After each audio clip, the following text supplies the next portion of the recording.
Okay, so considering this all, now we are going to revise and recap it.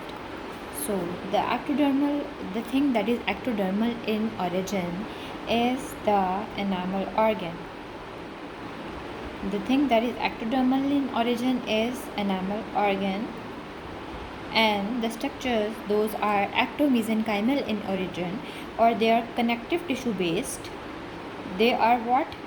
They are the dental papilla and dental sac.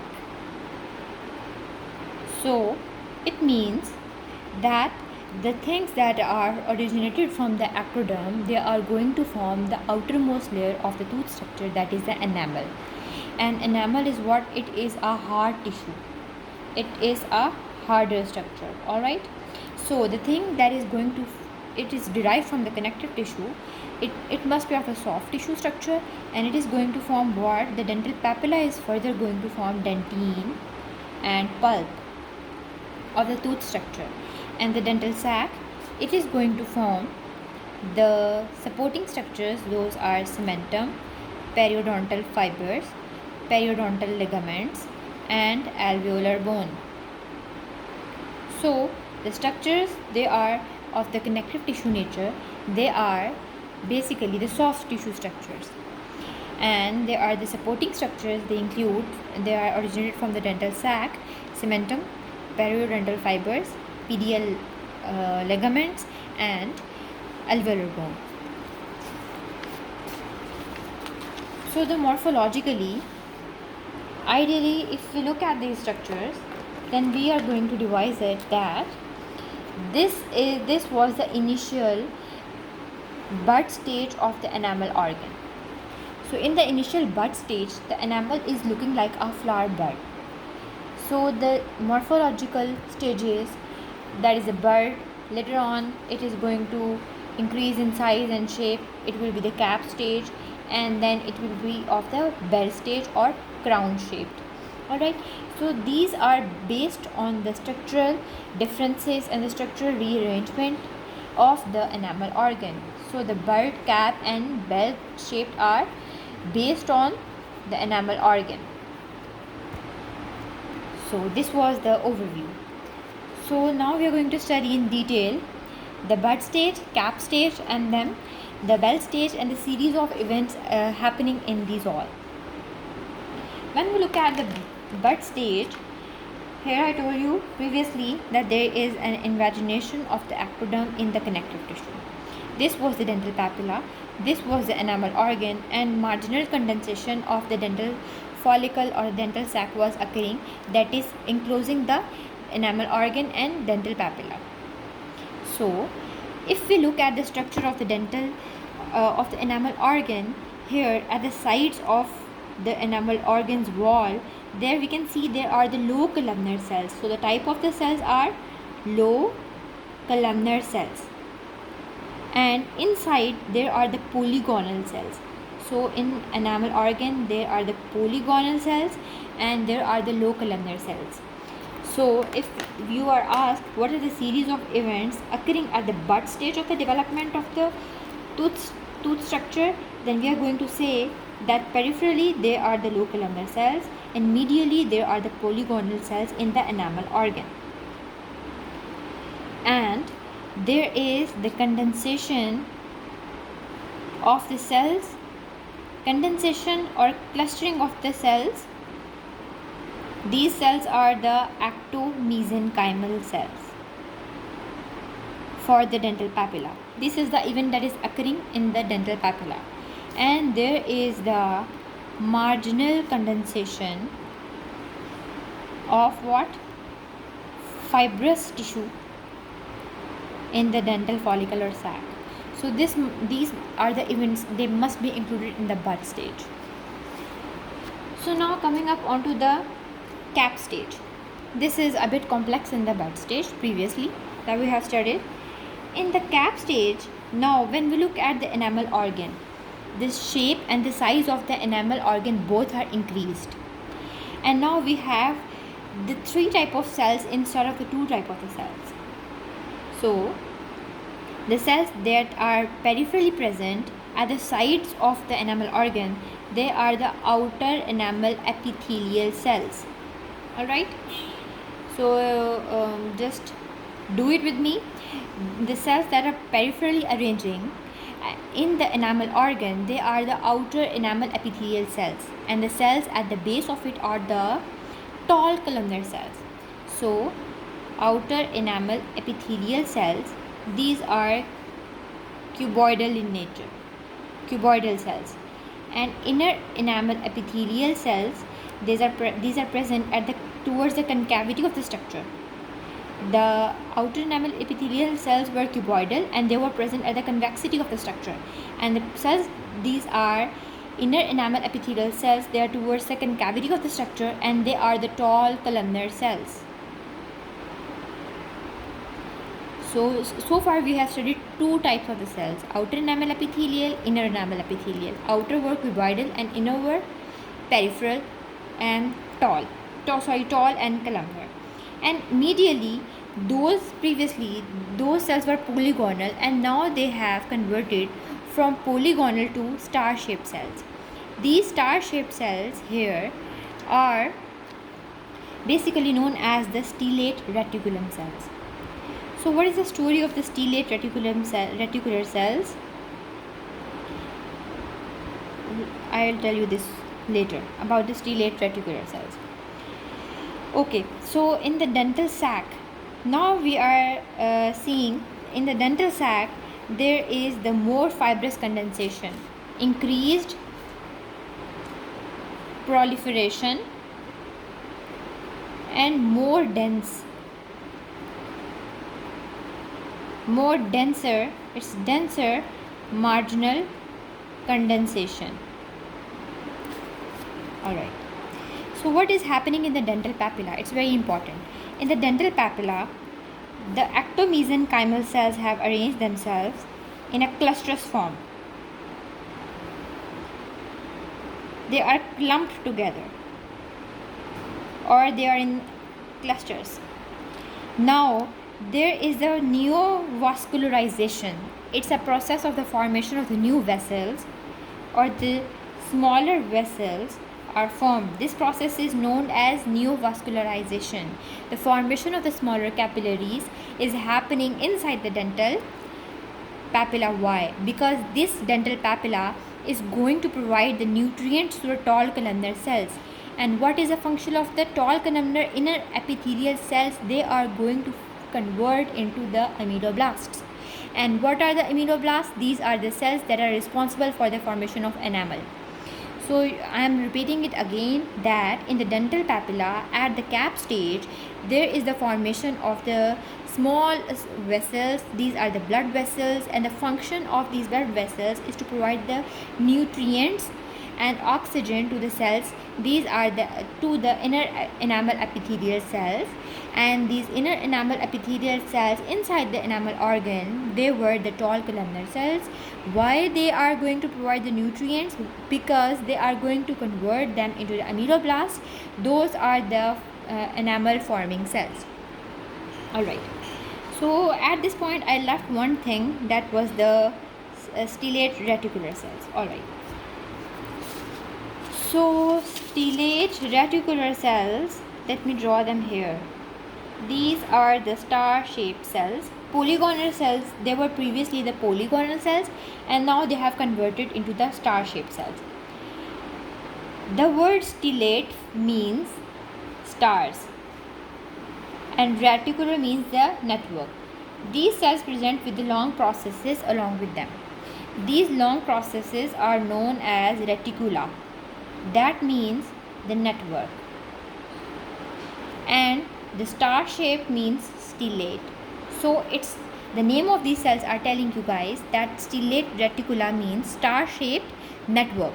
So they have the long processes, and with the long processes they have anchored each other. They are joined to each other with their long processes.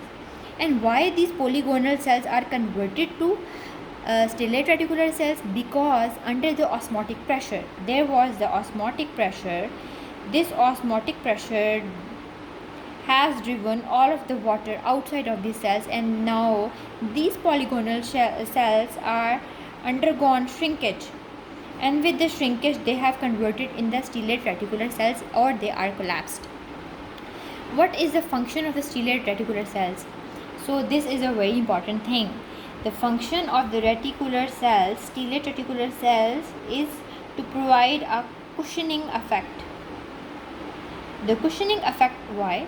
Because it is going to provide the cushioning effect to the cells for the outer enamel epithelium and the cells for the inner enamel epithelium. They are preventing the enamel forming cells. That's why they are acting as a cushion with the help of the osmotic pressure. Okay. So now moving up onto the other terminologies. So here are a few transitory stages or the terminologies further we are going to study. They are present in the cap stage. So they are the transient structures or the transitory structures. So these are the transitory structures. The first transitory structure we are going to study here is the enamel knot. The second we are going to study is the enamel cord. The third is the enamel septum, and fourth is the enamel navel.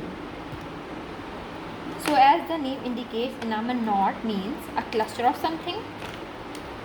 So this is the cluster of the cells. This is the enamel knot, where the cells have arranged themselves in a tied form, in a knot form.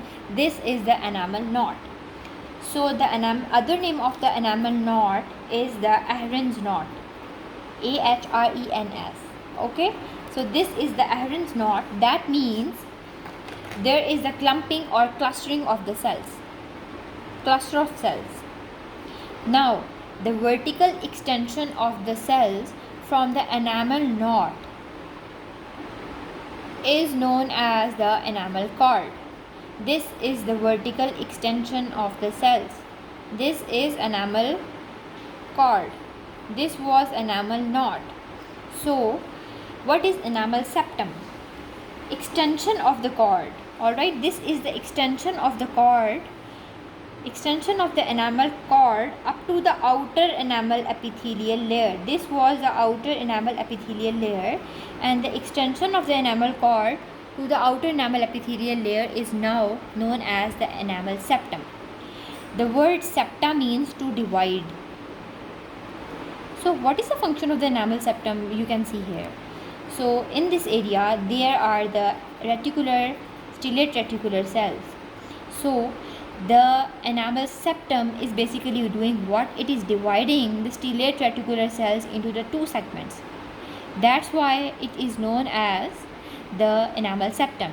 It is the extension of enamel septum is the extension of enamel cord up to the outer enamel epithelium, and it is dividing the stellate reticular cells into two types, into two parts. Suppose this is the part A and this is the part B of the stellate reticular cells. Okay. So what is the enamel navel? The word navel means to provide a ditch or to make a ditch. So the extension of the enamel cord up till the outer enamel epithelium, and where that is going to create a small pit or a ditch, that is known as the enamel navel.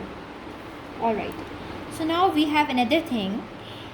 Besides these four transitory structures, there is another term that is used mostly in the cap stages, is what is the enamel niche. The word niche means habitat. Alright, so with these words we are going to have a clue of the things and going to make the concepts. So we were looking at the diagram that how from the ectoderm, this was the ectoderm, and how the enamel organ was invaginating into the ectomesenchymal cell layer. Alright, but actually what's happening, this was the ectoderm, and from which there were the two extensions beside rather than the one extension. There you can see one stalk from which the enamel organ is hanging, but here you can see one and this two. There are the two different strands from which the ectoderm, from the ectoderm towards the enamel organ or enamel invagination. So in the two enamel organ strands. Between the two strands of the enamel organ, here we can see some entrapped ectomesenchymal cells. There are the entrapped ectomesenchymal or the connective tissue cells. They are going to form the enamel niche. Okay, so with this all, it's the end of the cap stage, and now we are going to study the bell stage. The bell stage is also known as the crown stage because its structure is looking more likely like a crown. Okay, so in the crown stage, now we are going to study how many types of the cells are here. Okay, so getting into the detail of it, we have the 4 types of cells in the enamel organ at the crown stage. First of all, we need to remember at the bell stage there were 3 types of cells. At the enamel organ stage or the bud stage there were 2 types of cells, and now in the bell stage we have 4 types of cells. So let's have a look at the diagram. At the outer enamel epithelial cell layer we have the cuboidal cells. Alright, we have these cells, they are the cuboidal cells. Now inner enamel epithelial cell layer we have the tall columnar cells. Okay, above the inner enamel epithelial cells, here we can see a layer of the cells. These are the squamous cells, and now we are going to name them as the stratum intermedium. These cells are stratum intermedium or stratum intermedia when they are in the huge number. So what is the function of the stratum intermedia cells? Okay, so stratum intermedia cells, if somebody asks you, you are going to tell them these are the cells of the high metabolic activity, and these are the cells that are helping the crown formation of tooth. It means they are going to help in the formation of the cusps of the tooth or majorly in the formation of enamel. So what is the theory, what is the story behind this all?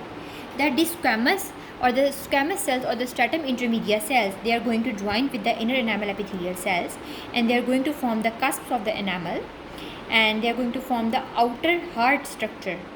So they are helping the ameloblasts, helping the future ameloblasts, and going to form the enamel. Okay, so now here we see the stellate reticular cells, and they are more compacted. These are the events happening inside the bell stage. So when we look at the dental papilla, it's very important to look at the dental papilla, what's happening in the dental papilla. When we look at the dental papilla over here, what is happening in the dental papilla? These ectomesenchymal cells are going to convert into odontoblasts. Odontoblasts are the cells that are going to form the future dentine. These blackish cells here you can see are the odontoblasts. Alright, this is what that is happening at the dental papillary level. Okay, so at the bell stage, now we are going to talk about the dental follicle. What is happening to the dental follicle or the dental sac at bell stage? Okay, now look at it. At the bell stage, there is a circular arrangement of the dental follicles or the ectomesenchymal cells in the dental sac, so that they are preparing themselves for the formation of the pedial fibers and the periodontal ligaments. Alright, so there is a circular arrangement. Number 1, the point must be circular arrangement. The point 2 must be the more condensed fibrous deposition.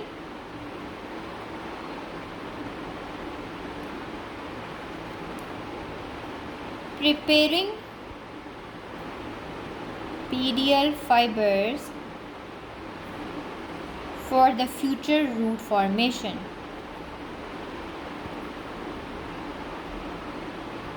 Alright, these 4 events that you're going to write for the dental sac at this level. So if you are going to have a question on the series of events, you're going to have at the bell stage, you're going to write it down. There are 4 types of cells for enamel organ, odontoblasts for dental papilla, and preparatory phase for dental sac or dental follicle. This is how you're going to attempt, and these are the shortcuts, but you're going to write in the detail all the events happening. Okay, so now we are left with a very important concept at the bell stage. This is the concept of the membrana performativa. Okay, what is the membrana performativa? The membrana performativa is basically the basement membrane. This is the membrana performativa. This is a basement membrane that is lying itself between the enamel organ and the dental papilla, or you can say a basement membrane that is separating out the enamel organ from the dental papilla is known as membrana performativa, and it is separating the enamel organ from dental papilla before the deposition of dentine. And when we will be studying about the formation of dentine, we will study the significance of this layer. Alright, so the last thing we are going to discuss over here is that when your primary tooth, if there is a single primary tooth, let's say it's a C, the tooth number C is in a bell stage, then your successor tooth must be in the bud stage. Alright, when your primary dentition is in the bell stage, then your successional dentition or the successor tooth must be in the bud stage. This was all about the morphological structures of tooth development.